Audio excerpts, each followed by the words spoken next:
네, 안녕하세요. 가정의학과 전문의 안지혜입니다. 오늘은 여러분 다이어트 하는데 식단이 정말 어려우시죠? 살 빼는데 도움이 되는 완벽한 스마트 푸드 식단에 대해서 알려드리겠습니다. 여러분들 우리가 다이어트 하면은 결국 식단이 80%, 운동이 20%, 그만큼 이 먹는 게 중요한데요. 구체적으로 우리가 레시피 이런 것도 중요하지만 사실 이 세 가지 기본 원칙만 지켜도 살이 빠지는 걸 볼 수가 있습니다. 제가 여러 이 논문 연구 결과에 나온 이 기본적인 식단 원칙 세 가지에 대해서 알려드리겠습니다. 첫 번째는 여러분들 식사할 때 이 접시의 절반을 과일과 채소로 만들어 놓으라는 거예요. 사실 좀 더 정확하게는 아침보다는 점심 식사와 저녁 식사의 반을 채소와 과일을 절반인데 채소 비율이 과일보다 조금 더 높게 이렇게 하시라는 거죠. 뭐 우리가 한식 먹을 때 뭐 밥에다가 국에다가 나물에다 이렇게 하는데 사실 한 끼 식사에서 이 절반을 갖다가 채소만 먹으면 샐러드만 먹어요 그렇게 말씀하시는데 제가 다음에 영상을 만들어 드리겠지만 아침에 나물 반찬 세 가지는 무조건 앞에다 놓거든요. 그거 아마 접시에다 놓으면 절반은 채소일 거예요. 그래서 샐러드 말고도 나물 반찬 세 가지에서 나물 종류도 괜찮고 여기 그냥 과일도 사과, 뭐 요즘 복숭아철이죠. 복숭아, 뭐 귤에서 그냥 밥과 과일을 그냥 같이 드시면 돼요. 생각보다 과일도 반찬으로 드시면 먹는 거는 배가 부르게 먹었는데 살이 빠지는 걸 여러분들 느낄 수 있고요. 저희 아시는 분 한 분이 정말 오랜만에 한 달 동안 먹는 건 똑같은데 3kg 빠져서 왔는데 물어보니까 그냥 반찬 먹을 때 과일도 넣고 같이 드셨대요. 과일 먹고 뭐 반찬 먹고 밥 먹었는데 먹는 건 똑같은데 살이 빠졌다는 거죠.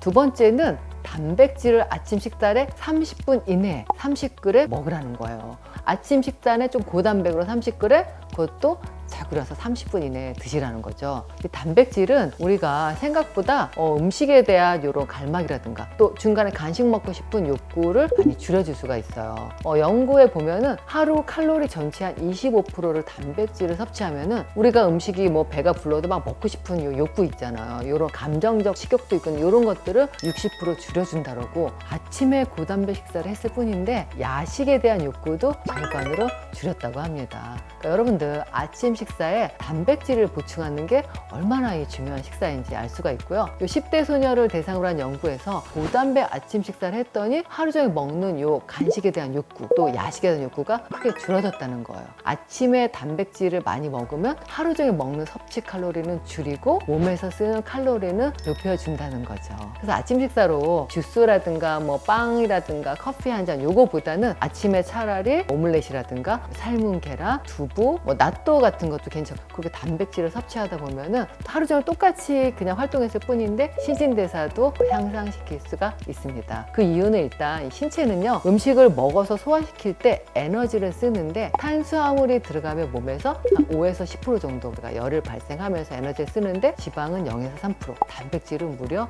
20에서 30% 몸에서 에너지를 쓴다고 합니다. 다이어트 할 때 식단을 할 때는 결국 중요한 게 고단백 섭취만 해도 하루 종일 80에서 100칼로리 정도 추가로 우리가 소모할 수 있는 거고 100칼로리 하면 여러분들 하루에 한 30분 정도 빠르게 걷게 하는 수준이거든요. 아침 식사에 고단백을 했을 뿐인데 나는 빠르게 걷게 하는 정도를 소모할 수 있는 거죠. 일단 이때 단백질은 여러분들 단백질이라고 해서 막 햄이라든가 뭐 가공 이런 것들은 우리가 그 안에 여러 가지 염분이나 또 있기 때문에 이런 거 말고 가공하지 않은 상태로 순수한 그런 지방이 없는 살코기를 선택하는 게 좋고 또 호두, 뭐 견과류 이 안에 식물성 단백질도 좋고 두유라든가 또 두부, 브로콜리, 아스파라거스, 시금치 여기에도 식물성 단백질이 있기 때문에 충분히 단백질이 많은 그런 식사를 할 수가 있습니다. 그래서 또 이 단백질을 많이 먹으라고 강조하는 게 체중 감량도 중요하지만요.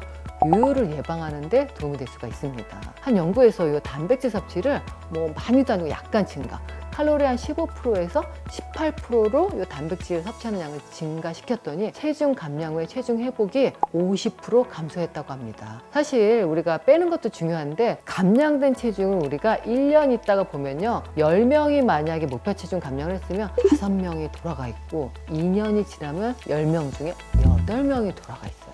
그러니까 사실 요요는 나만 오는 게 아니라 2년 동안 열에 8은 요요가 오고 2명 정도 성공하기 때문에 감량이 더 이상 안 되더라도 내가 체중 감량이 내 체중의 10%를 된 게 2년 동안만 가도 성공했다 이렇게 말씀을 드리는데 너무 더 빼야지 더 감량해 이게 아니라 감량된 체중을 잘 유지하는 것도 중요하다는 거 기억하시기 바랍니다.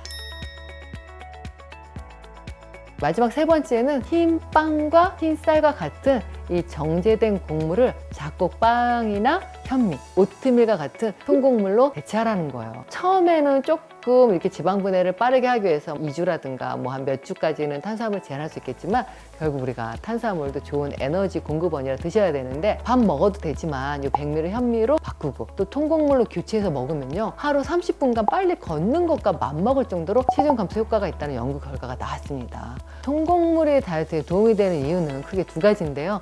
일단 섬유소가 풍부하기 때문에 포만감을 좀 오래 유지하죠. 그래서 배가 좀 오랫동안 부를 수가 있고 또 콩곡물을 이렇게 오래오래 씹다 보면은 식욕 억제 호르몬인 렙틴을 분비하게 됩니다. 그래서 똑같은 양을 먹었을 때 통곡물이 있는 그런 밥이라든가 빵이라든가 먹다 보면 뇌 포만감을 더 전달할 수 있다고 합니다. 그리고 또 이제 미국의 터프츠 대학의 연구팀이 이 통곡물을 섭취하면은 장내 유익 미생물이 늘어나기 때문에 인체의 면역 반응도 좋아지는 효과까지 나타났다고 합니다. 무조건 탄수화물 나쁜 게 아니라 좋은 탄수화물, 통곡물로 된 곡물로 바꿔서 드시는 건 괜찮고요. 네, 무조건 탄수화물 안 된다, 밥도 안 되고 뭐 빵 안 된다 이렇게만 생각할 게 아니라 가능하면은 밥을 먹고 싶으면 통곡물로 또 빵도 통곡물로 된 빵을 드시면은 효과적으로 다이어트를 할 수가 있습니다. 살이 빠질 수밖에 없는 스마트 식단은 절반은 과일과 채소로 나머지 4분의 1은 통곡물로 나머지 4분의 1은 단백질로 드시면 완벽하게 살이 빠지는 식단으로 구성될 수가 있습니다.